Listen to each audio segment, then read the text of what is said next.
This is the Mooks and the Gripes podcast. Hello, everybody. This is Trevor with felicitations, Paul. Paul, how are you doing today?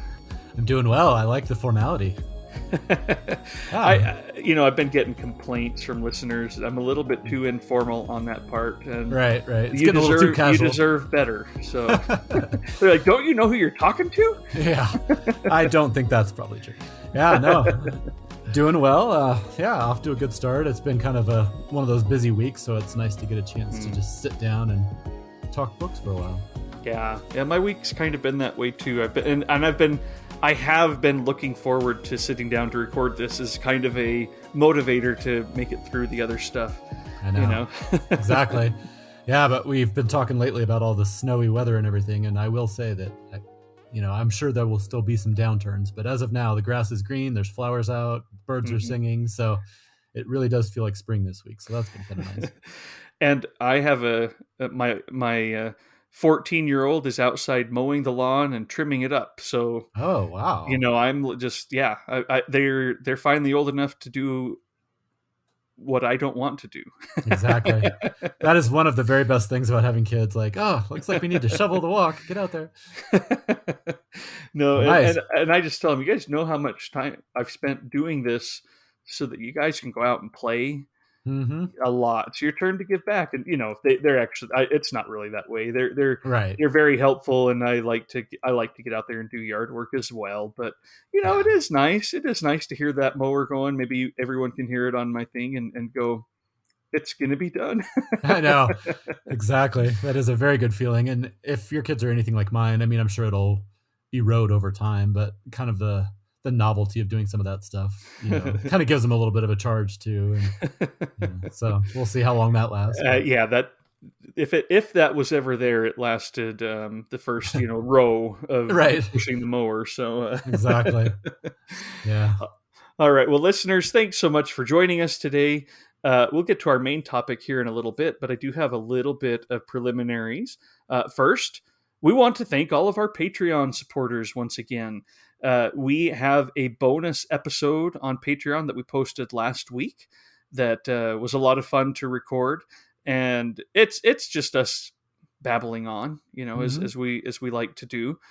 But it was a fun one. I really did enjoy that. So if anybody's interested in getting it and you're not on Patreon, that is where we're keeping them, just as an extra treat, as an extra thanks. We don't really go over main topics like we do in our main episodes, because we're not trying to make it a pay for, what you regularly get. That's just kind of additional talk about the books that we're reading, books that we're, in this episode in particular, excited to read soon. And, that's where we're going to keep them. If you support us in other ways, for example, there is an option on Substack for people to subscribe there and pay on there. It's not something that I had set up until a few people had already done it. Then I was like, well, I'll set it up. If you do that, you don't get access to the Patreon episodes. Please let me know, and I will figure out a way to get them to you. I don't want you to miss out. If you are supporting us and you don't want to join Patreon, but you send in a donation through PayPal, or you subscribe, Substack's always free. We don't have extra content on Substack, but if you say, well, I'll throw in a little bit of extra money with my Substack subscription, just let me know. I would love to get you the bonus episodes. That's part of the support. Anybody who supports at any level, we want on Patreon gets access to these bonus episodes, whether it's $1 a month or, the one user who does $1 billion a month. We make sure that, no one's different. And, that's right. and we just want to keep it that way. But I do want people to feel like there may be other ways to support and still get access to these bonus episodes. They are fun. They're relatively short. I think we maybe went a little bit longer than we often do on the last one, but that's not really a surprise either. I was going to say, if you like hearing us talk about the weather, you are in for a treat. No, that's right. There was movies and books and a little bit of life all mixed in. So yeah, they're very fun to record, and hopefully people, just enjoy that as a little, like you said, a little extra thank you. And one thing we brought up on that episode that I do want to bring up today as well is a new podcast by our friend Lori Feathers. She is joined by Tom Flynn, who's a bookseller in England, and it's called Lost in Redonda. Javier Marias was the king of Redonda, up until his death last year.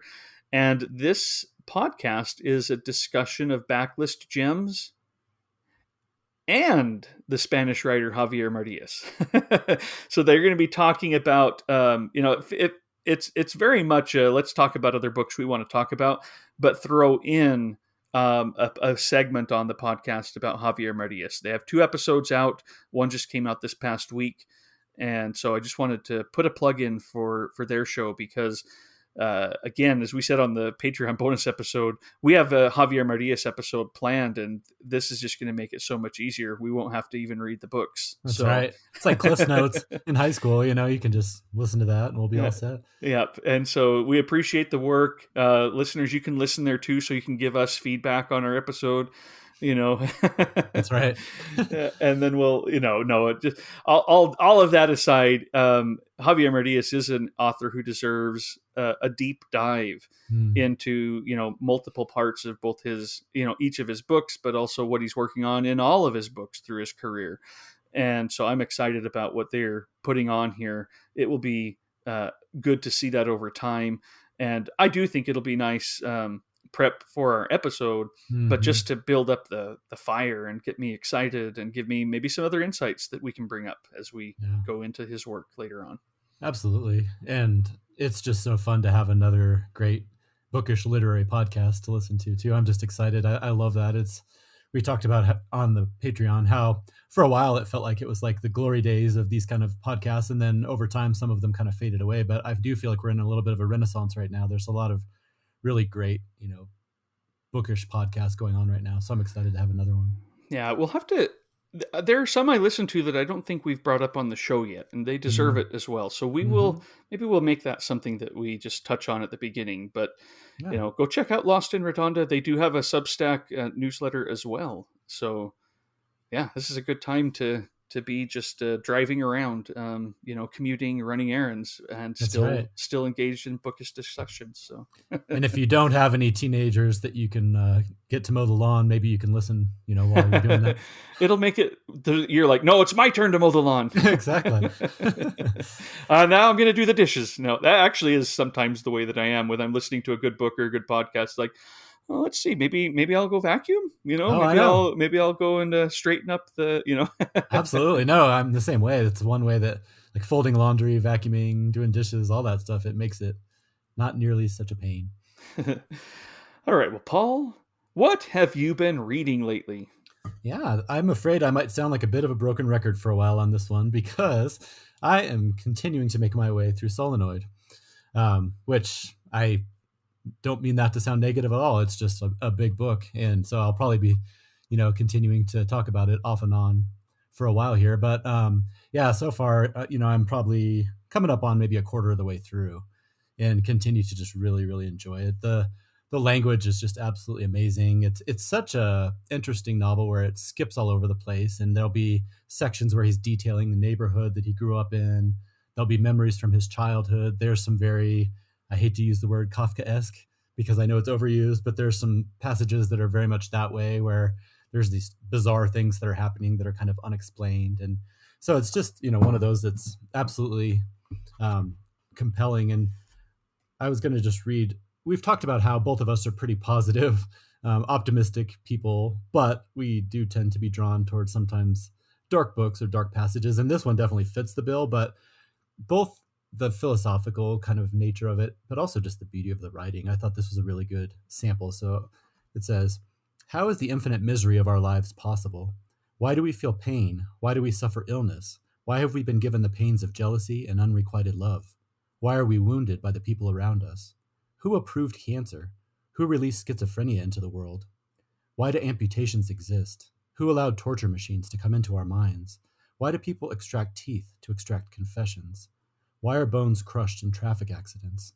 Why do airplanes crash? Why do hundreds of people fall for long minutes, knowing with absolute certainty that they will burn, they will explode, they will be torn apart and crushed? Why do people die of hunger? Why are they buried under collapsing walls? Who can tolerate blindness? How can you reconcile yourself to suicide? How can you live alongside radical amputees and the incurably ill? And it goes on and on like that. And it says there are millions of diseases of the human body, parasites that devour it from inside and outside. It lists a bunch of those. And it says our minds will suffer. So will our flesh, our skin, our joints. And it says, why do I know I exist if I also know I will not? Why was I given access to logical space and the mathematical structure of the world just to lose them when my body is destroyed? And like I said, I know it's really dark and it's pretty brutal, but it's all part of this bigger like examination of just like it goes on and that's just one section. Each section will have, it's not like the whole book is just like that. But I just really am fascinated by the way that he will spend, like he will dig in really far into some of these different topics, for several pages, and then he'll move on. So I'm just really fascinated by this book and kind of looking forward to seeing where he goes next, because I really don't have any idea. But there's stuff like that which I guess you would call kind of philosophy, or just examining the human condition. And then, like I said, there are his relationships with different teachers in the teachers lounge where he teaches. And it's a really interesting novel that I do not yet have an idea of how to kind of put a finger on exactly where it's going to go. But I don't know. It's wonderful so far. I'm really enjoying it. And then I'll just also really quickly mention, it's been a while since I've talked about old Uncle Stephen King.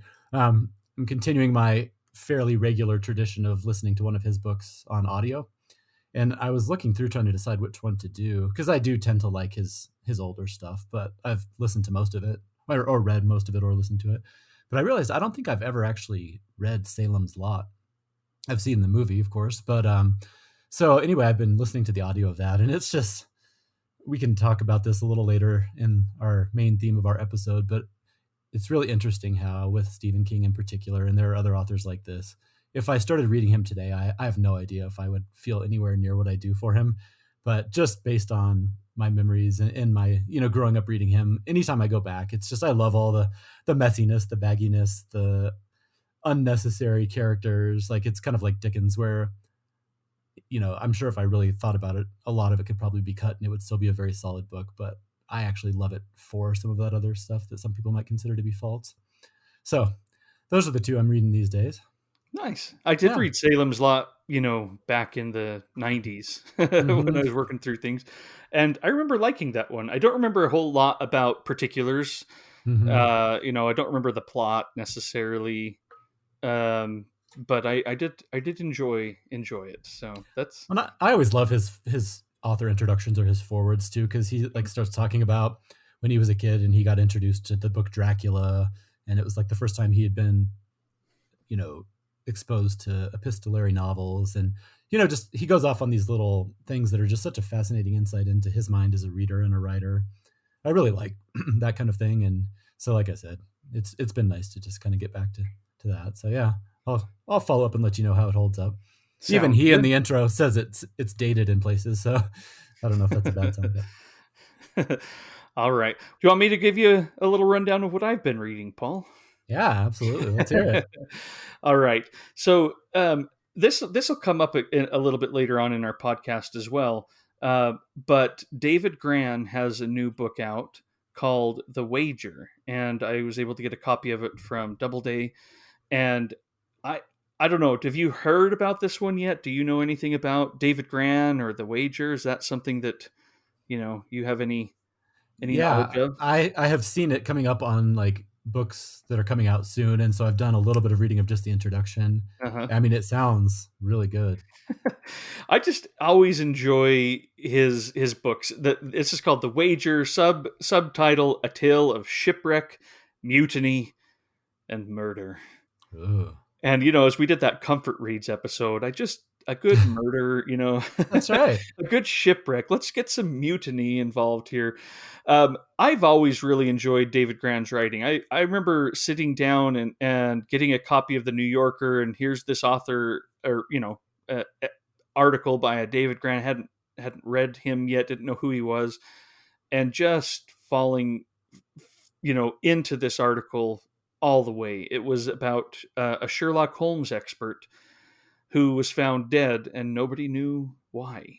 Ooh. And he's so good at these compelling, Hmm. mysterious stories. He had another one on a man who was accused of arson and killing his family. It's been a while since I've read it, so I can't remember everything, but it was a death row kind of case. And it was about the evidence that was used to prove that he had committed the arson, and then the evidence that came up later that showed that that's not reliable, and then it keeps on going back and forth, and you're just, Hmm. oh, this is very clear and convincing evidence, and oh, whoa, I didn't know that. Completely shook my faith in the jury system, Hmm. because just because I'm like, here I am kind of a juror getting the evidence and going back and forth constantly, Right. and it really just depends on kind of how what is allowed to be presented to me and what isn't.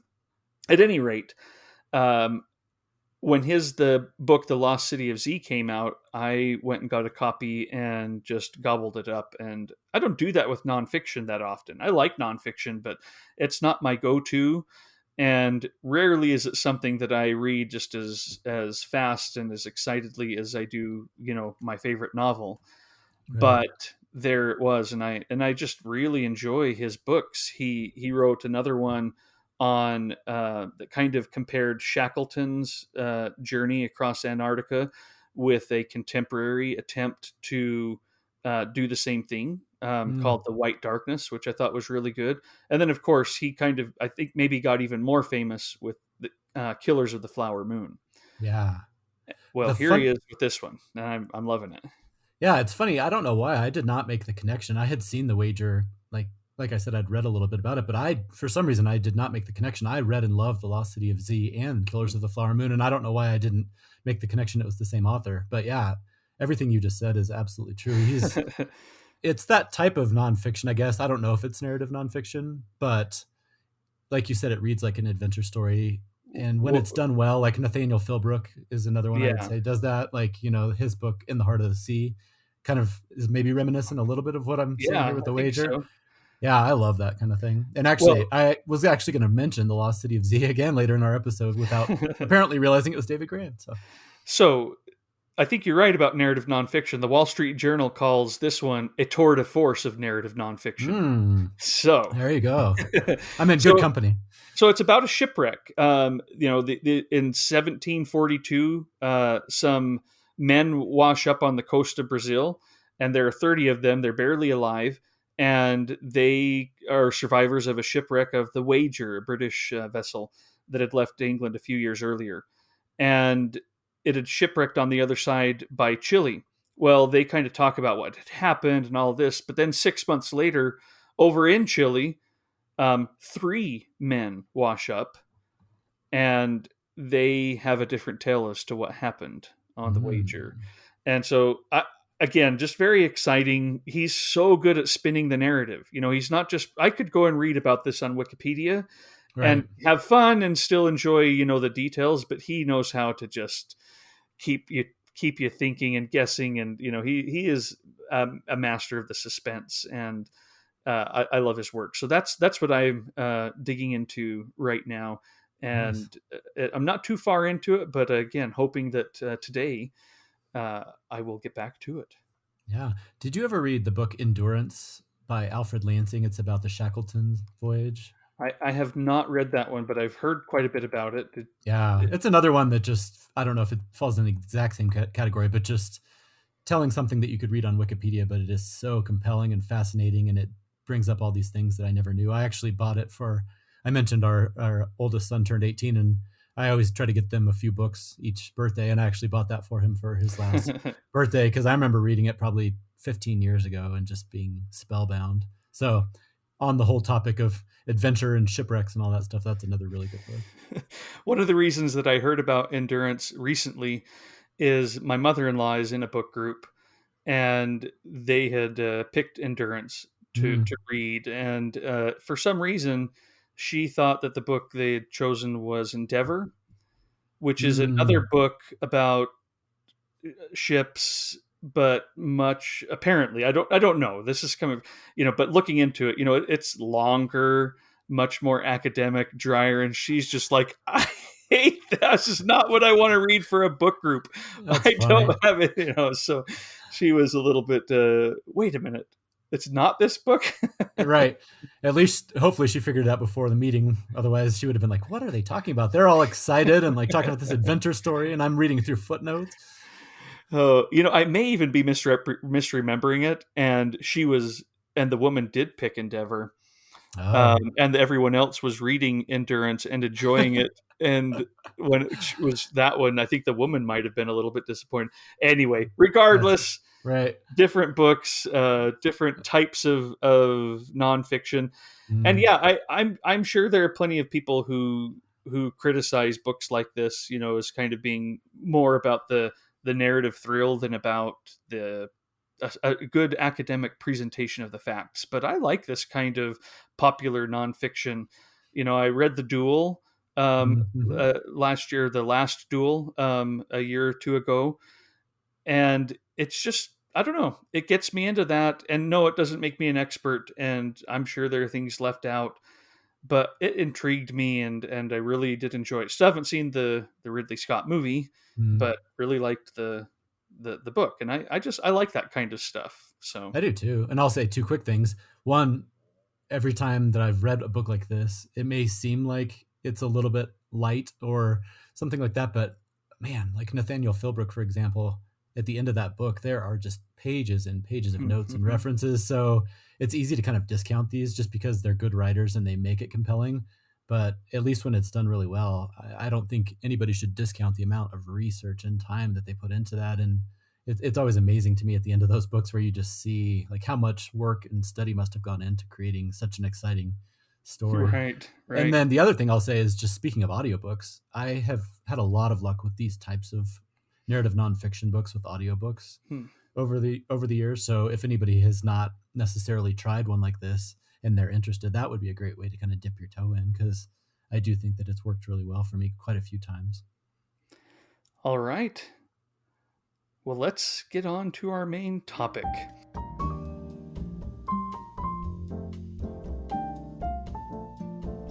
All right, Paul, we are going to be talking today about our affinities, things in books that just draw our attention, that make them better than they might otherwise be.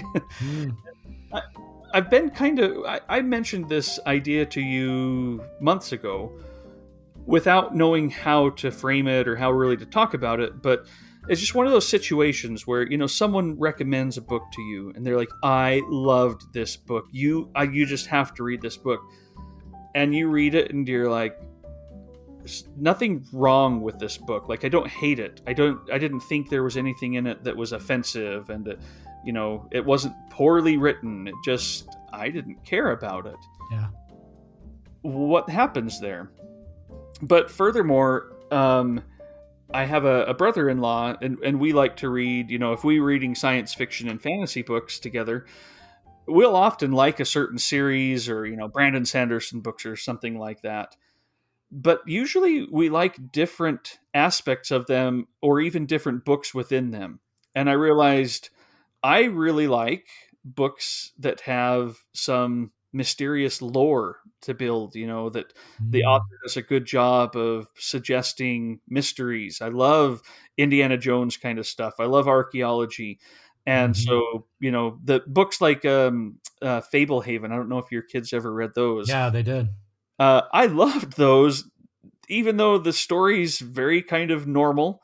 I loved them because it had like, oh, well, now we need to go find these artifacts. Mhm. And I enjoy that kind of stuff. I don't quite know why, but I do. And so I enjoy that. He finds that stuff boring unless it really keeps the plot moving. Sometimes I feel like Mhm. a plot might get in the way. He likes the action, he likes the adventure, and that just doesn't connect with me. And I realized we all bring certain things, our part of our lives, part of our own things into what we read.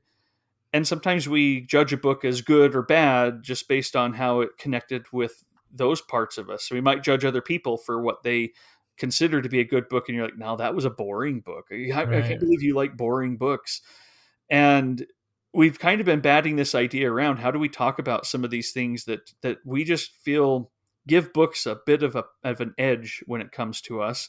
Mm-hmm. And as we were going through it, you mentioned a word this week that just clicked, and that was affinities, and that's because New York Review Books just released Brian Dillon's book Affinities, Yeah. and it's interesting because he's got all these essays in here about affinities and what an affinity is, but then he goes through various pieces of art that he has an affinity toward and discusses them in some detail, 2 or 3 pages per thing maybe, Mm-hmm. and just to kind of touch on this idea of affinities. And we were like, wait, that's kind of what we're talking about here. Yeah, exactly. So I do want to get your thoughts, but let me really quickly just introduce this then further with his introduction on affinity. This is Essay on Affinity 1. And Brian Dillon, I love his writing. He just gets right down to it. Yeah, I do too. I found myself frequently using the word affinity and wondered what I meant by it. An attraction, for sure, to certain works of art or literature, to fragments or details, moods or atmospheres inside of them, to a sentence, for instance, or an essay, but just as easily to an impression diffusing in the mind that could not be traced back to source. A fascination with this or that artist, writer, musician, filmmaker, designer, with a body or a body of work. Fascination, already finding words with which affinity has affinities, as something like but unlike critical interest, which has its own excitements but remains too often at the level of knowledge, analysis, conclusions, at worst the total boredom of having opinions. But also, the way things, images, or ideas sidled up to each other seemed to seduce one another in ways I could not or did not want to explain.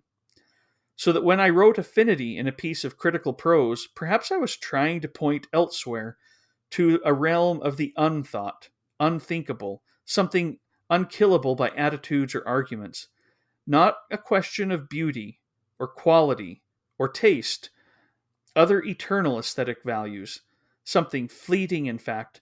Affinities don't all or always last. In the end, and for reasons above as well as others to come, something a little bit stupid. I love that. I think that ties into like I just love where he's like circling around it, and it's so hard to pinpoint. And that's what I have had, like you said, multiple discussions about this topic because it's so fascinating, but it's also so hard to define or pinpoint. And that's kind of what I like about it. I was looking Mm-hmm. at the LA Review of Books wrote a review of his book Affinities, and it says the question why do we like what we like is much more difficult to answer. It requires introspection, and by the end of a period of self-questioning, all we can really offer is a theory whose answer will never be clear. Affinity is something felt, not declared. And I really liked that. It's like this idea of you can spend a lot of time talking about this, but you probably won't come up with like an exact definition. Right. And that's probably why I think both of us have been maybe not having a hard time, but it's easier to think of 3 best comfort reads and to Mm-hmm. discuss comfort reads than it is to think, why do I like some of the things that I like? But I'm excited to explore this topic with you. We do have each of us some examples of things that just call to us, appeal to us, are attractive to us, and maybe we'll get into some of the whys, but I Mm-hmm. don't know if I will because some of them don't match who I am when I'm not reading or looking for fun or, in a book or a movie or something like that. Yeah, But yeah, and it dawned on me too that in some ways this could be a table of contents for our episodes. I think we often try to pick episode topics that match some of our affinities, things we want to talk absolutely. about. So Yeah, let's it's get some true. more ideas out there. That's right. Listeners, let us know some of your affinities as you're listening to this. Keep yourselves in mind and let us know where you come to. Yeah. And I wanted to just bring up a thought, as we are trying to figure out exactly how to define it and what it means and where it comes from.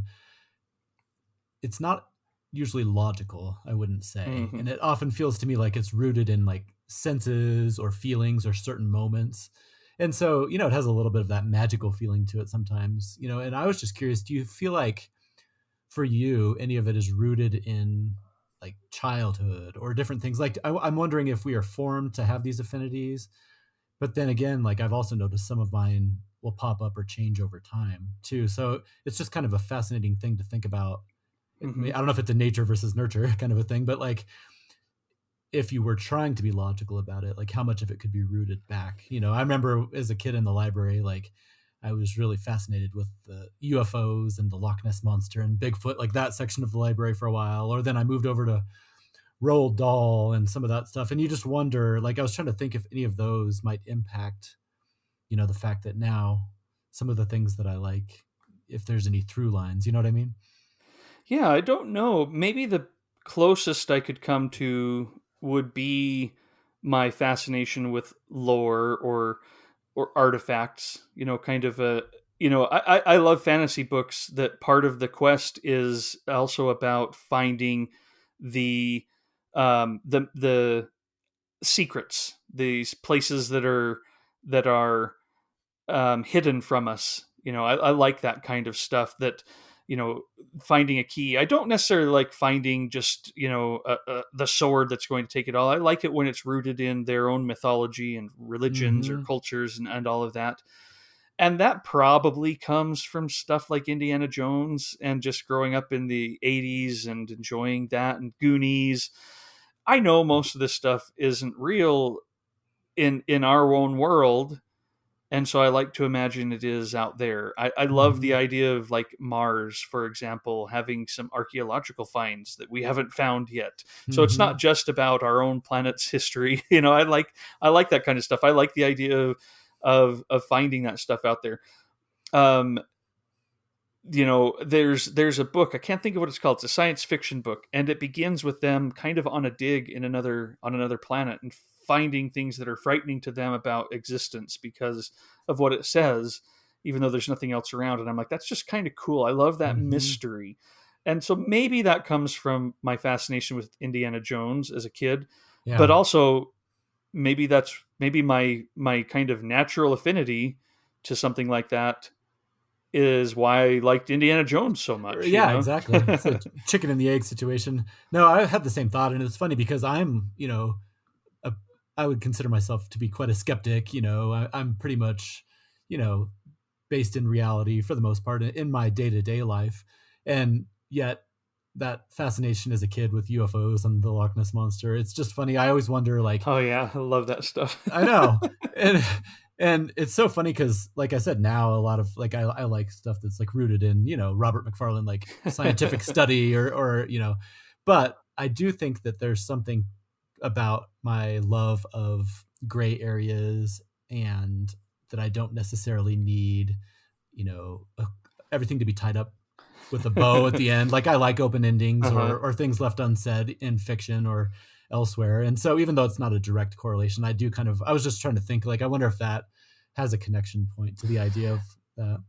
So you talking about this as kids, and UFOs and the Loch Ness monster and whatnot. Did you ever watch Unsolved Mysteries as Mm-hmm. a kid? Yeah. What were your favorite episodes? I mean, I watched as many of them as I think I could sit down and watch at that time, Right. and I did enjoy the ones about this bank, embezzler has not been found, and that's interesting. But the ones that I thought were the most fun, even though it wasn't because it was based on something I really believed in even then, but the wonder was there, were Mm-hmm. things like when they talk about these other more unsolved mysteries of Bigfoot or Yeah. UFOs, and those were just fun episodes. I really had a fun time with them. Yeah. There's a magic to affinities. You used that word, and I had it written down too. It's like the magic element Mm-hmm. in the thing that you find. It pulls you in, maybe without you really quite knowing why, or even you know maybe you don't even want to go there. Right. No, I remember spending hours and hours, looking at all those grainy photos of the Loch Ness monster that was probably like a log or, a seal's head or something. But I just remember, like, for whatever reason, just being kind of obsessed with all that. And it's so funny because, like I said, I don't know at the time if it was just I wanted to believe in it or if I really did. But it's just very interesting because like now It's that sense of possibility and wonder, mm-hmm, and I do think that we talked about this on our episode about our fantasy past, and maybe sometimes feeling like we had lost a bit of that mm-hmm. in our reading. But I love that kind of stuff. So anyway, sorry, I think I No, cut you no, off. no. And I just like you think of something like Borges or Millhauser or some of those where Oh we've yeah. we've talked about some of his stories about the miniaturist who just keeps getting smaller and smaller. Like I just I do think that falls in. I don't know exactly where, but it's that suspending your disbelief for a little while and just being willing to kind of go back to that time where you maybe did have a little more belief in something like that. But you know what? I think as you talk about this, again, bringing other thoughts to mind, I don't care about this stuff in many books. I think it's authors. This is going to lead me into maybe my first topic. Yeah. Even though we're kind of on my first topic, that was just my intro. um, I love authors who can present this stuff as if it's scientific reality. Mm-hmm. I love that realism. Not, I don't know that Millhauser is certainly not realism. It's very romantic writing, but he's so good at his prose. It's not overly poetic. It's someone who's dealing with this stuff almost as if it's logic. Cesar Ira is the same way. He's got the most bizarre things, but he presents it kind of as if it's normal. Mm-hmm. And I love that part of it. So I put as my first topic here. I do enjoy, and you may have something similar. It sounds like I love books about scientific exploration, Mm-hmm. particularly books and stories that deal with kind of the golden age of exploration. The early days of National Geographic, this time when the world seemed open to finding a lost civilization, or not to say that that's all shut off, but the idea of finding El Dorado, the idea of all of these things just feel bigger. So anyway, those stories that take place, I'm thinking of Andrea Barrett's short stories that kind of have explorers or people studying genetics in the early age. This time of it kind of goes back to that sense of wonder. It's Mm-hmm. like magic. They're discovering magic. They're discovering the way things work that we never could have, comprehended otherwise. Genetics or evolution or the, physics, magnetism, all of these things that are forces in the world. And I love when they explore these characters going through that. So I think of Andrea Barrett's fiction. I think of Benjamin Labatut's Mm. When We Cease to Understand the World is just a fascinating thing. And then, of course, you kind of alluded to it, that David Gran would come up again. That's why for me, something like The Lost City of Z is actually better for me than The Killers of the Flower Moon. As Mm. important a story as The Killers of the Flower Moon is, as vital as that is, as well done as it is, I can see people being like, "That's his greatest book," and I maybe even agree with them. But my favorite, the one that Mm. has that magic, is The Lost City of Z. So Yeah, I just love that. absolutely. Two things. During our Patreon episode, I mentioned Nathan Ballingrud, who has a new book called The Mm-hmm. Strange that's out. You've got to check that out. I think even more based on what you just told me. I mentioned it's kind of like an alternate reality where there's basically settlers who are on Mars, but it's set in 1931. So it's this really interesting tension between things that we have not even been able to do yet, but it happened back in the 30s. So there's like I mentioned, there's like the Negro Leagues in baseball are mentioned in the same sentence as like flying saucers, or they're exploring all these chemicals on Mars and everything. So I think you'd really like that. And then I also wanted to ask, my wife is a huge fan of Sam Keen. Have you ever heard of him? He has written No. several different books. I'll mention this one. It's called The Disappearing Spoon. And it says the periodic table is a crowning scientific achievement, but it's also a treasure trove of adventure, betrayal, and obsession. These fascinating tales follow every element on the table as they play out their parts in human history and in the lives of the frequently mad scientist who discovered them. The disappearing spoon masterfully fuses science with the classic lore of invention, investigation, and discovery from the Big Bang through the end of time.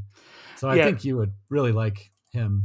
I mean, you're right, because here's the thing. We recommend things all the time. It's like, oh, that sounds good, but that one it ignites a different part of my brain. Even just you reading Mm-hmm. that, where I'm like, ooh, that sounds magical. Yeah, I don't exactly. know. He has another one called Caesar's Last Breath, and it says it's invisible, it's ever present. Without it, you would die in minutes, and it has an epic story to tell. In Caesar's Last Breath, Sam Keen takes us on a journey through the periodic table around the globe and across time to tell the story of the air we breathe, which it turns out is also the story of Earth and our existence on it. And so Hmm. it's all about just air circulating. And I think it is based on the idea of maybe like at some point, you've heard that thing where you breathe the air that Caesar breathed or Hmm. something like that. But yeah, just based on that kind of what you've been telling me, I think you'd really like him. Yeah, I like that kind of stuff. And again, it's someone who's doing this while they know how to tell a good story too. They know how to put a spin on it that just excites me. So Mm-hmm. No, that's yeah, great.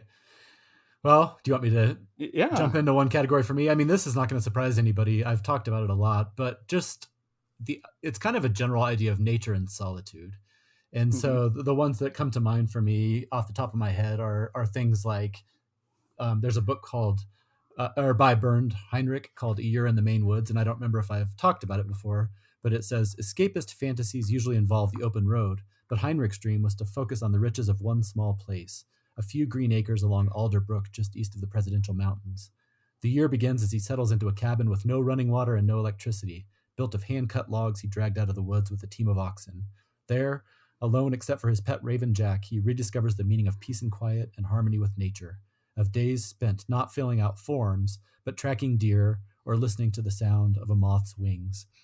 And it's that type of thing that, like, it's not necessarily like being a hermit, but I think it's like with our lives the way they are and the busyness of email and kids and all this stuff, it's just that there's something so appealing about the idea of, even if it's for a day, just being immersed in nature and kind of just stepping out of it. And, so there's another one, I think I can't remember if I've mentioned it, but called The Stranger in the Woods, The Extraordinary Story of the Last True Hermit.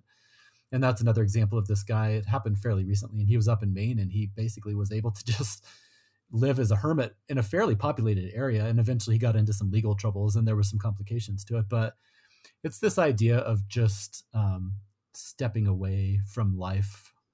And in the cases of many of these people, it's in an extreme form, which is something else that ties into a couple of my other affinities. I don't know what this is saying about me. There might be some psychologists out there who are taking notes quickly, but yeah, just as far as affinity, this made me think back to like when we were talking about childhood and whether that has an impact on your affinities, because we talked about like Tolkien and his nature writing in particular. And I remember as a child just being fascinated by these stories of mountains and tunnels and the elves living in the trees and all that. And I'm just curious, like if there's anything that might have sprung up back then that has kind of led me to this. But yeah, that's an area for me that I just find myself anytime that there's anything mentioned about somebody, like you were talking about Patrick Lee Fermer and just going off to a Buddhist monastery. It doesn't have to be nature, but it's this idea of like stepping away from the normal life and Hmm. solitude. So maybe that's just the nature of being a parent. So I like that kind of stuff too. And my second one on my list is, you say solitude, and I'm going to spin that just slightly to get to Mm-hmm. the idea that intrigues me about that, and it's isolation. For Mm-hmm. some reason, I love stories about isolation and that loneliness. Um, and particularly when they kind of do deal with nature, but it doesn't have to, or nighttime. And yeah, maybe any psychologist listening to us will do us a favor and be like like a health insurance actuary Right. who knows the date we're going to die but doesn't tell us. Exactly. Just let us keep on going. And a couple of books that came to mind as I was thinking about this isolation element would be a couple from NYRB Classics that I just love, that I don't think ever talked about on the podcast yet. So one is Emmanuel Bove's Henri Duchemin and His Shadows. It's a book of short stories, and it's it actually says in the title, let's see, a cast of stubborn isolatos who call to mind Melville's Bartleby, Valser's Little Men, and Reese's Lost Women. And then I put on my write up, that calls to me. Mm-hmm. There's something about this idea of these kind of isolates who are out there. And my favorite was the first one. It's called Night Crimes, and it sees Henri Duchemin. He's 40 years old on a Christmas Eve, where he's wanting to leave a restaurant, but he can't quite do it. He's there. He says, tired of sitting still, he was preparing to leave when he recalled the dark hallway of his house, the damp courtyard, the narrow stairway, and his unheated attic room. Mm. So I don't know why, but I like that kind of stuff. And another one, this one's probably one of my favorite books I've read in a long time, and that's Henri Bosco's Maliqua. Mm-hmm. That came out back at the beginning of 2020. And when I read the first paragraph, it's one of those things that you just go, oh, I'm starting what will be one of my favorite books. Yeah. And so, if you don't mind, I wouldn't mind reading the first paragraph that Oh, I love it. introduces isolation and our characters and this great voice. Because again, I, there is something about this kind of straightforward, crisp writing. Brian Dillon's Affinities, I like that kind of stuff. Benjamin Labatut's When We Cease to Understand the World.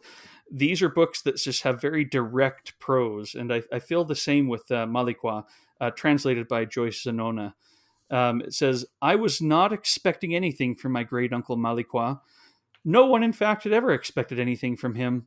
We had not seen him in half a century. Holed up in the Camargue on his barren land, he was, for us, the embodiment of wildness, neither good nor bad, but solitary.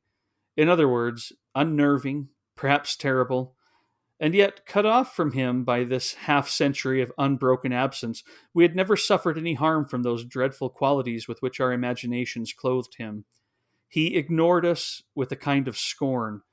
Very grandly, he was called Cornelius de Maliqua, and he was poor, or so everyone said. His way of life, lost among the lagoons with only a few herders as rough and wild as he, let us think it, and we did.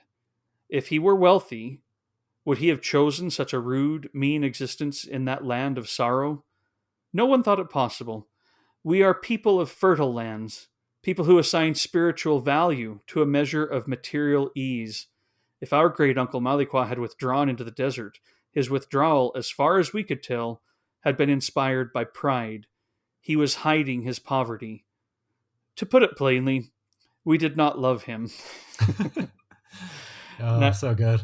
I love the imagery in that. I love um, the sense of this introduction to this character of Maliqua, and to our narrator who's going to kind of inherit this land and go live Mm. on it and be very lonely and start kind of seeing things and all this stuff. I love these stories of isolation and loneliness, Yeah. particularly kind of on the edge of society, in nature.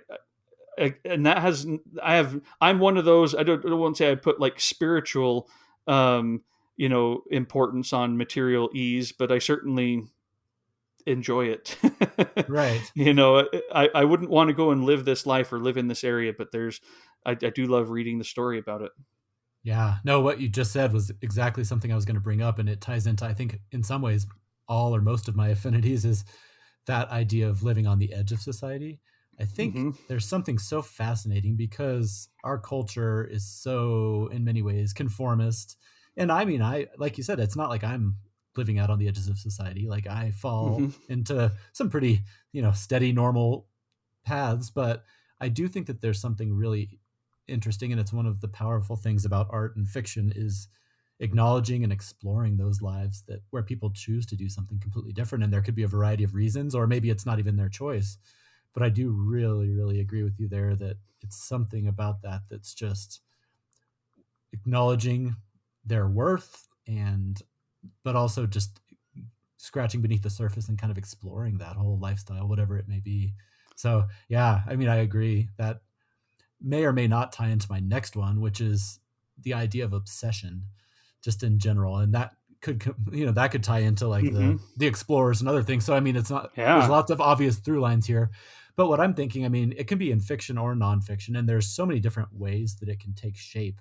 I was just thinking about like a close reading where somebody just really focuses in on a certain book, or I was thinking of one of my favorite books from a few years ago, which was PJ Clark's The Site of Death, and just that was that one where he spent hours and hours and hours just focused Yeah. on these two paintings, looking at one little corner for like an entire day, watching as the sunlight changes on it. So it's this fascinating close reading mixed with, like, I mean, there's definitely an element of obsession there too.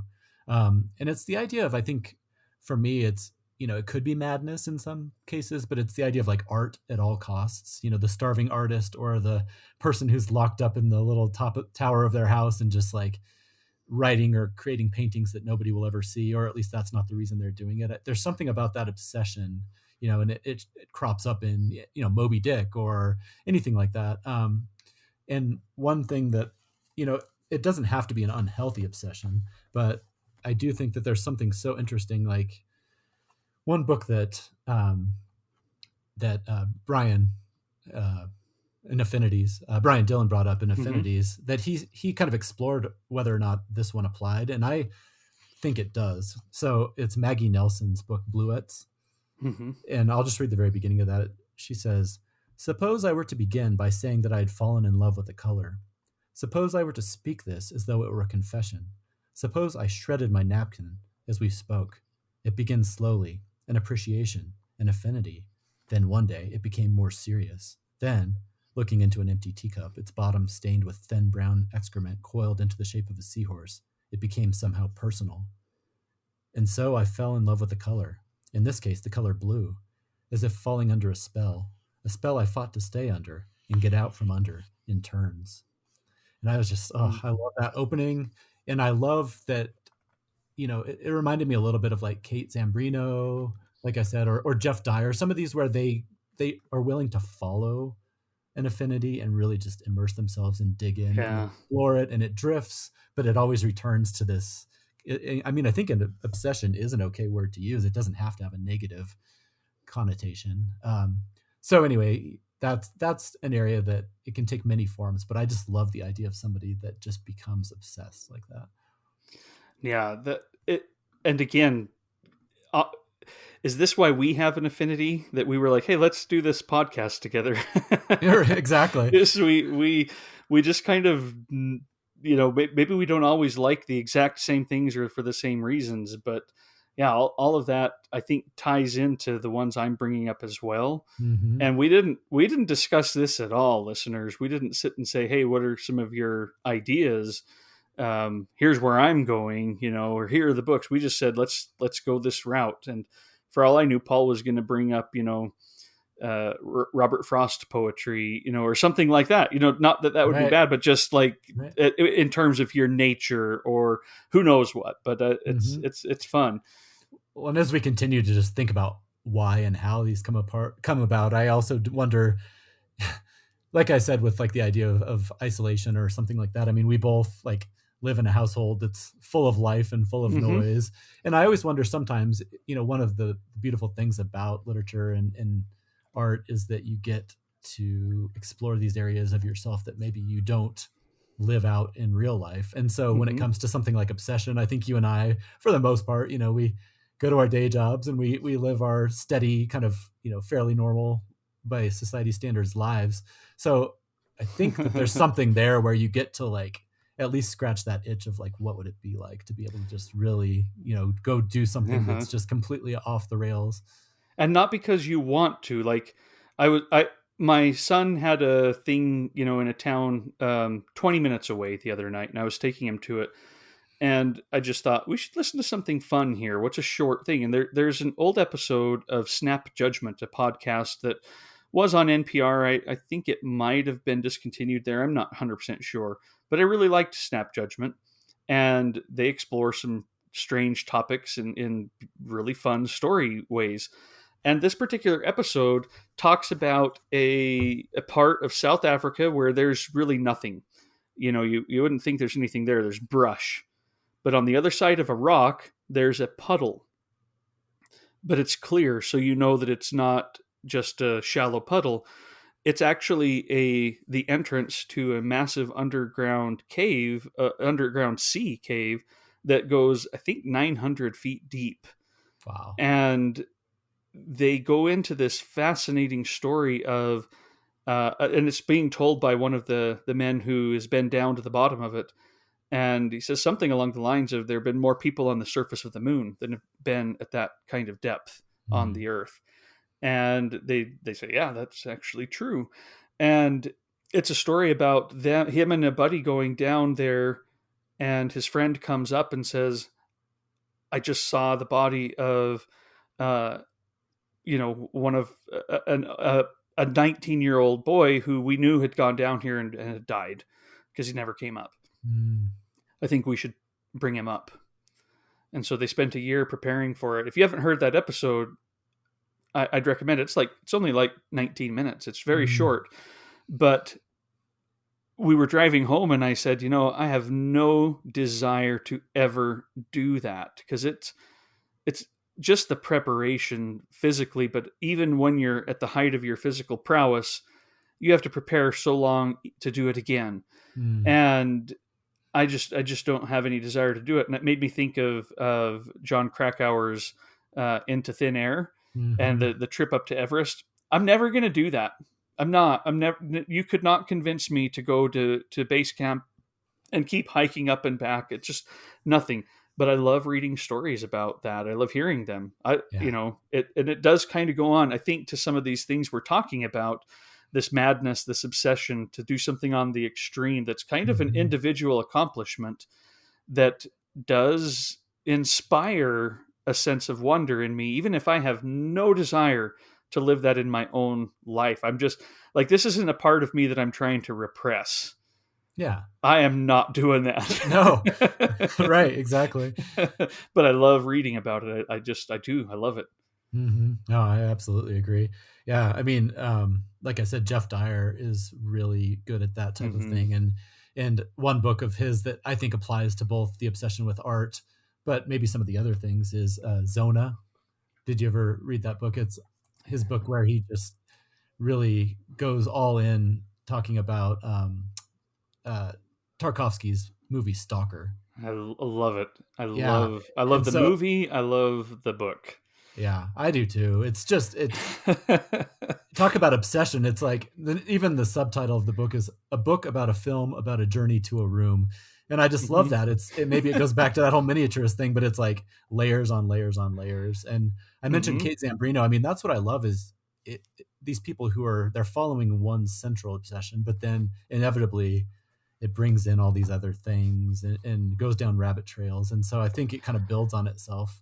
And that book in particular, I mean, it's such an odd, obsessive movie in the first place. And then to have him write an entire book where at some parts he's almost going scene by scene and just analyzing it. So it's frame by frame even. Yeah, exactly. Oh, I love it. And that movie, again, I mean, if you've seen it, you'll realize everything that I've said so far about my affinities is that movie. Lore, scientific exploration, loneliness and isolation. And then in my third category, it'll tie in there as well. That's a perfect example of something that I just am, that's my favorite Tarkovsky movie. Maybe not by a long ways, but it's because of those affinities I have with it versus, Absolutely. Some of the other ones that I still love. Well, and it has some of the other ones that we talked about, gray areas and open endings, and that willingness to not give you a why. Like some of the stuff that happens in that movie, no idea what it means, why it happened. And I love, love, love that. I get so tired of, in many movies, like everything is over explained or, like I said, tied up with a bow. And so to me, it's so refreshing sometimes to just be left feeling unsettled or just there's no answer. This is a little bit of a tangent. This is not turning into a Tarkovsky or Stalker episode necessarily, because I did one of those with Scott Nye for Criterion Cast it's now been several years ago. It feels like yesterday, but probably 5 or 6 years ago. And I love, similar to our conversations, that sitting down and being like, I don't know what I'm going to say about this movie, and yet insights come. And so if anyone's interested, I'll put that in the show notes, that episode on Stalker, because again, it's just, it fits. If you have an affinity with our affinities, maybe that'll be of interest. Yeah, absolutely. It's great. So the other one that I'll bring up then, that again kind of matches with Stalker a little bit. So maybe it's a tiny stretch. Walking, walking books, and Stalker, of course, they're walking through the zone and trying to get to the room. It's right there in front of them, but we can't walk that way. We got to walk another way to get there. Exactly. And I love that. But I thought of Walser's books on walking. We brought up Sergio Chafek over the last little bit.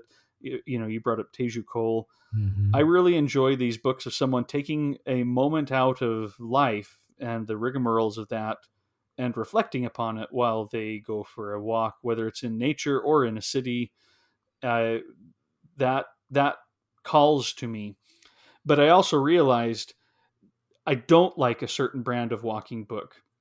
There's that Harold Fry book. What's it called? The something Journey of Harold Fry. Oh yeah. I don't like those kinds of books where it's like the Unlikely Pilgrimage of Harold Fry, where it's more like the walking is to get them from plot point to plot point, or transformational character to transformational character, filled with insights and platitudes and stuff. I think there was a book by David Guterson that kind of did a similar thing. I don't like those types of walking books, because then it's not about the walk; it's about a life journey, and usually a sentimental kind that I don't jive with. That it's something I have what's the opposite of an affinity? Aversion. Aversion. Those might be strong words. I don't hate these, and I don't think they're wrong. Yeah. Other people love them. Indifference, maybe. Indifference, probably, with a bit of aversion. Mm-hmm. I would say, but certainly not something that I like. I don't like that kind of walking book. I like the ones where they're just a little bit different, and maybe right now I can't even fully explain the difference, but it's there. Yeah, no, I know. I agree. That's another one. And I know I have mentioned this one before, but you have to check out Rebecca Solnit's book, Wanderlust. Oh, yes. A History of Walking. Oh, it's amazing. I think it ties into exactly what you were just saying, because it does examine it from like a historical perspective and societal perspective, and it dips into even city planning and things like that. But at its root, it's all about, I don't know, just more of like what you were saying, where she's wandering around and just having thoughts. And it's really good. I think you'd really like that book. Yeah. No, I agree with you. When again, a book that you brought up in the past that I'm like, ooh, mm-hmm. Ooh, a little bit extra magic. Exactly. She describes it as the scenic route through a half-abandoned landscape of ideas and experiences. So that sounds to me like it ties right in. And I've never read any of her book, but I think that a lot of her book titles kind of sound intriguing. Have you read other ones of hers? Like Recollections of My Non-Existence, Hope in the Dark, Men Explain Things to Me. I like that. A Field Guide to Getting Lost, The Far Away Nearby, A Paradise Built in Hell. I'm like, I need to get to know this writer's work, because that all sounds amazing. Yeah, absolutely. I've read A Field Guide to Getting Lost, and it is, same thing. I think you'd really like it. And I think I've read at least one more of hers, which I'm not remembering which one, but she is very much in the vein of the types of authors that I think we both have talked about. Again, I'm comparing everybody to Kate Zambrino, and I'm not saying it's a direct, they're not the same writer or anywhere near, but I do like, it's that ability to look at a big topic, but break it into different chunks and go off on little different paths, but then continue to bring it back, which I think that so many of these authors are able to do. Yeah, that's a great one.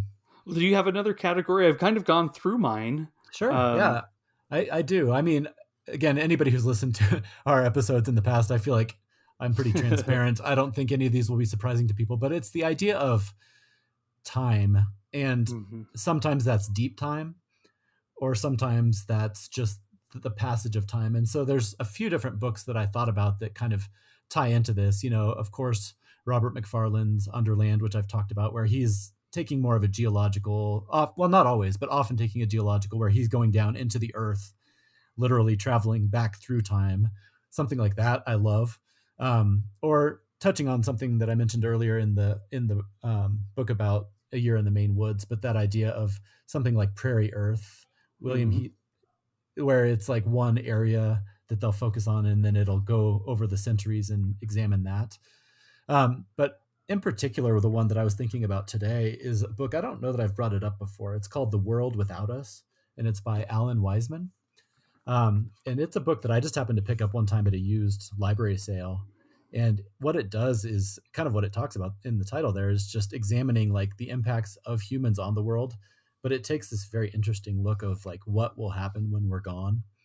And I'm just a sucker for that kind of thing. Whether it's like The Last of Us, where you can see, cities crumbling into nothing, or The Road, where there's still humans around, but you're kind of seeing the impact of, you know, what happens when we're gone. So it says The World Without Us reveals how just days after humans disappear, floods in New York subways would start eroding the city's foundations, and how, as the world's cities crumble, asphalt jungles would give way to real ones.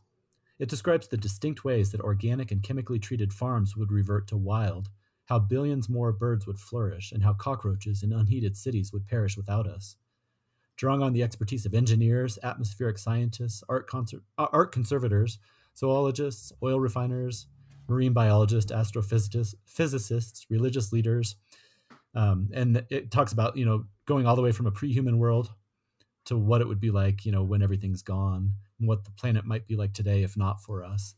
And so it's just, I thought it was one of the most fascinating books I've ever read. And again, it's not necessarily that it's about the post-apocalyptic or anything like that, although that stuff does fascinate me. But it's more of just the idea of how much time there has been before humans, how much time there will be after humans, and just what that means. So I don't know if that was a very eloquent way of saying it, because it's a big topic, and it's not just that, but like Lauren Isley, we talked about when he finds that skull buried down Mm-hmm. in the rock, or even something like Annie Proulx's Barkskins, where it's just that in that case, it's not millions of years, it's hundreds of years. But there's something to me that I know some people find it depressing or scary, but I don't know what it is. But for some reason, I almost find it comforting to think about like the fact that humans and me in particular are kind of a blip. And there's something so fascinating about just thinking about deep time, or the passage of time, and how things will be, going forward. So it's a big area, and it's a big topic. And like most affinities, I think I can't really put my finger on exactly what it is about it, but I love anything that touches on those types of topics. All right, Paul. So I have a few books that have popped into my mind as we've been going through this that I think, for me, encapsulate so much of what we're talking about. These are like capstone, I don't know, scientific exploration, loneliness, a little bit of the madness, walking, Mm, journey, nature, humanity's place in all this, time, the passage of time. W.G. Zabald's The Rings of Saturn, mm. J.A. Baker's The Peregrine, and Susanna Clarke's Piranesi. Oh, those are great. Those are three of my favorite books, and I hadn't necessarily thought of them before we sat down to start talking, but I'm like, this is why they deal with each of these things in some way or another. And I love going into them. I love rereading passages of each of them. I've read Piranesi twice. I've read The Rings of Saturn and The Peregrine in pieces after the first time, but I'm due a reread on both of those. And I'm thinking, yeah, this is why. This, I didn't connect them all together, and probably haven't ever done that before. But this is, in a way, me, I guess, and my affinities. I have others, I'm sure we both have many other things that give us excitement or Mm-hmm. thrill. And it's not to say if a book doesn't have these, I won't like it, because I Right. will. There are plenty Right. of books that I love that don't have any of these. But these are just kind of the ones where if I see it or hear even just a snippet about it, I'm going to be drawn right to it. Yeah, absolutely. The Peregrine in particular, I meant to bring up earlier because, like you said, it has the isolation, it has nature, it has obsession, it has walking, and it has that a little bit of that madness of you never really get an idea of why he's doing it, but he is so focused and driven that it feels like it's bordering on the unhealthy, Mm-hmm. but yet I don't know. Yeah, so absolutely, those are three great examples. Like you said, it's so funny. I'm sure anybody who listens to this has not been shocked by a single thing we've said today because You're we like, talk yada about these. yada yada. Well, we just talk about these topics indirectly or directly so often, but it's just what I love about them is how you can continue to peel back the layers of the onion. And Mm-hmm. even when it's like something that you've talked about before, there are different wrinkles or ideas or branches off of it that I love. Like what you mentioned about Benjamin Labatut, for example, like, that's something that sprung up only in recent years that completely ticks so many of these boxes. And so that's what's so Mm-hmm. fun is it continues to expand and grow and branch off. And like we've talked about, that's just one of the amazing things about reading over the years is all of these paths that just continue to branch out and form new affinities and new wrinkles on current affinities and all of that. I have started reading his Benjamin Labatut's forthcoming Mm, book. Do you know what it's called? Off the top of your head? I don't remember off the top of my head. The Maniac. There you And go. and the opening paragraph of it, again, it's just got that directness. It's very sad. It just pulled me right in. Mm, So when it gets a that's little fun. closer to its release date, I'll bring it back up and revisit that opening paragraph with folks. Yeah, absolutely. One thing I was thinking about that's funny though is so much of what we're talking about with madness, obsession, isolation, exploring, all these things don't touch on another affinity that I know we both have, which is Hmm. for kind of quiet Hmm. lives. I'm Mm-hmm. thinking of like, Yeah. Barbara Pym's characters or something like that, where it's these, older women who are living in a small town and just going about these very, from the outside, mundane lives. It's funny because I don't know that touches into too much of this, except for maybe like the loneliness. Loneliness and isolation, Yeah, I that's think, true. are can be part of it. Yeah, but it's funny, like you were saying, it doesn't. That's where it's interesting, where there are some through points, Yeah. but in some ways they're the exact opposite of a lot of the things we were talking about today. Well, let's think about this for a second. Barbara Pym, um, let's see, Anita Brookner. Mm-hmm. These books about all this. I think that they are different, but I do think there are connections. The loneliness, Mm-hmm. the isolation that some of these characters feel, or at least that they fear. Yeah. Maybe it's not even that it is a part of the book because it's a fate that they fear, and because of that, even bringing in elements of time, maybe not the massive passages of time, dealing with humanity and its brief time on Earth, but dealing with some of these individuals' brief times to achieve what they want. Mm-hmm. Anita Brookner's in particular, so many of her books deal with a character who is starting to fear that while they have maybe a whole life in front of them, the time to make it the life they wanted has already passed. Yeah, And I absolutely. do love that kind of stuff. So yeah, different, but I can still see connections. Mm-hmm. No, it's true. Yeah, it's the stakes, I guess, again, all of this speaking to an outside perspective, the stakes might seem lower than in other cases, but there's still a lot of the same themes, like you said, of people who are, you know, even if they're turned inward, it's these ideas of what's haunting them and what's obsessing them is, making their way or not getting stuck or, all that. Yeah. So you're right. There are those interesting connections, but it's funny. I don't know. It's just fun to talk about and think about. I would love to hear from different listeners because I know that many people share a lot of our affinities, I think, just from having conversations with people. But Mm-hmm. I know that there's probably some that are way different than ours, and I would love to hear that because it's always fascinating. I love that. Just what is it that obsesses you? Well, and even some of the book you brought up, Kate Zambrino, Mhm. and I'll bring up Amina Kane's A Horse at Night, Mm. and they both bring up, I believe, they both bring up Chantal Ackerman, the Yes. filmmaker. You know, her documentaries like News from Home fits in so well with these, and so yeah, we seem to be attracted to these themes and attracted to writers who are attracted to these themes Hmm. and explore writing about them or exploring the world through writing.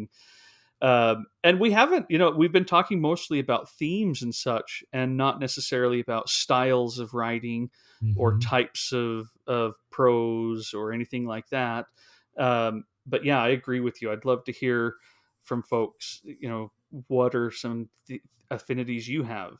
Because even thinking back on some of our topics when we were joined by Jackie to talk about hotel novels, some of this stuff, it's a little bit on the edge. It's a bit of a time away. We talked about idols last week, a Hmm. time away from the real world, a bit on the edge.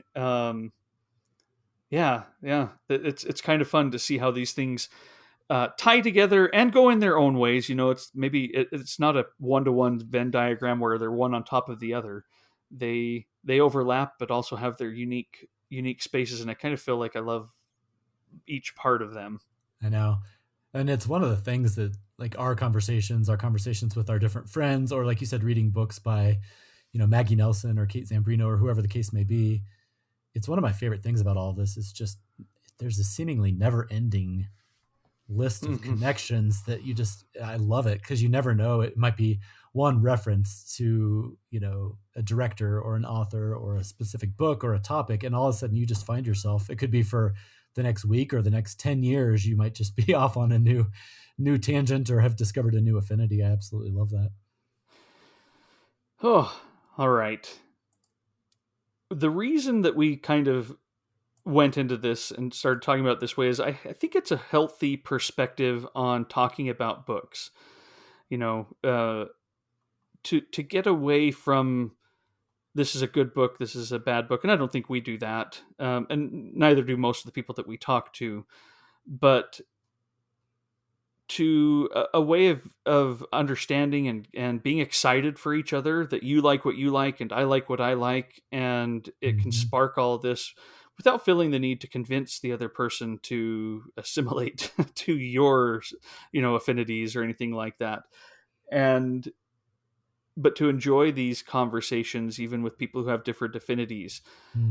You and I definitely like a lot of the same things, but I feel like some of our listeners probably aren't that connected, but still hopefully enjoy the conversation and certainly engage with us on a variety of topics. And I really do appreciate that. There's a TikToker who does movie reviews, and he kind of usually ends it with with the movies, love what you love.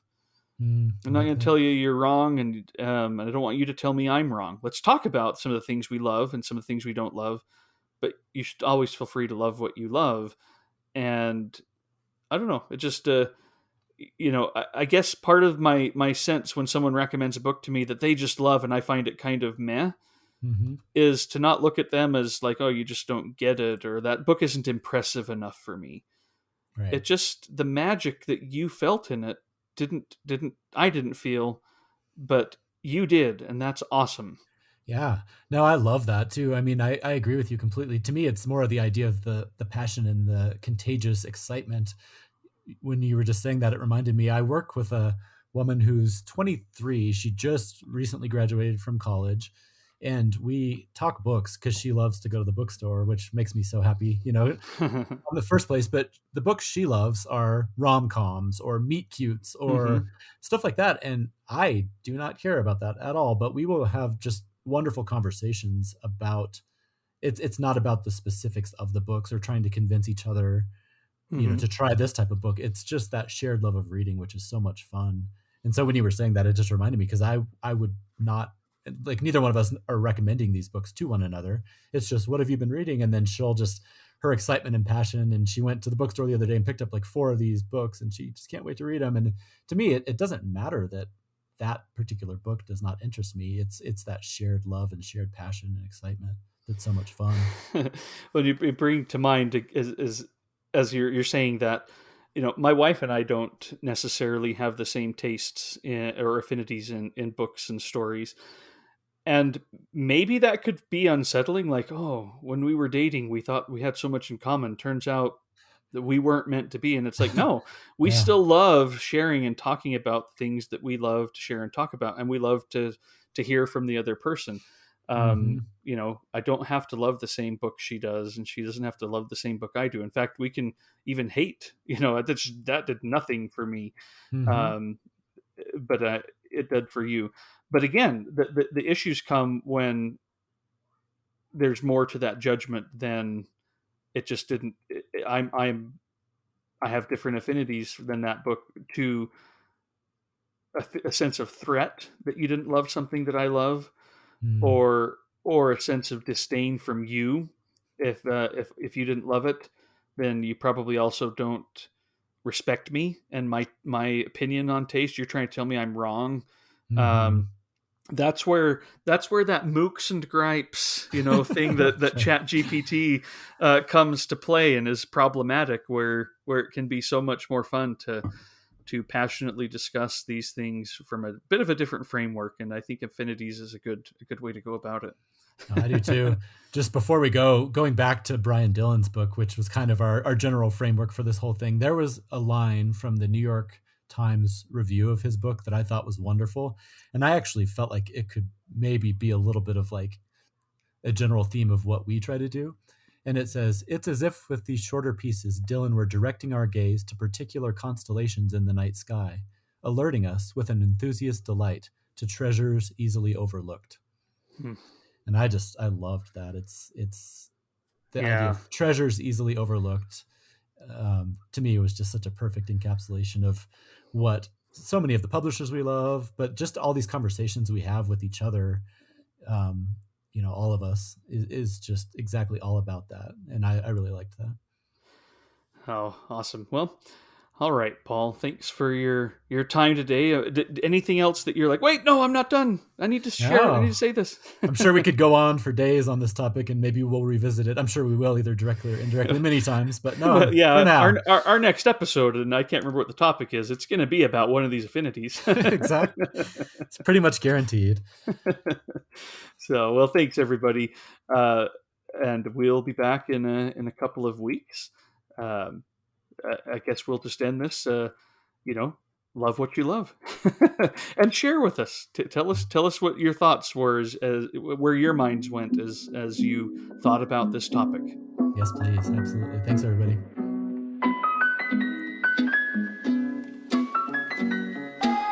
Thank you for listening to this episode of the Mooks and the Gripes podcast. You can follow the Mooks and the Gripes and get show notes and book and film reviews at mooksandgripes.com.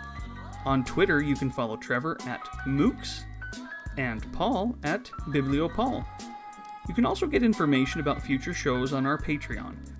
If you'd like to donate to the show, anything and everything, even $1 a month helps and is deeply appreciated.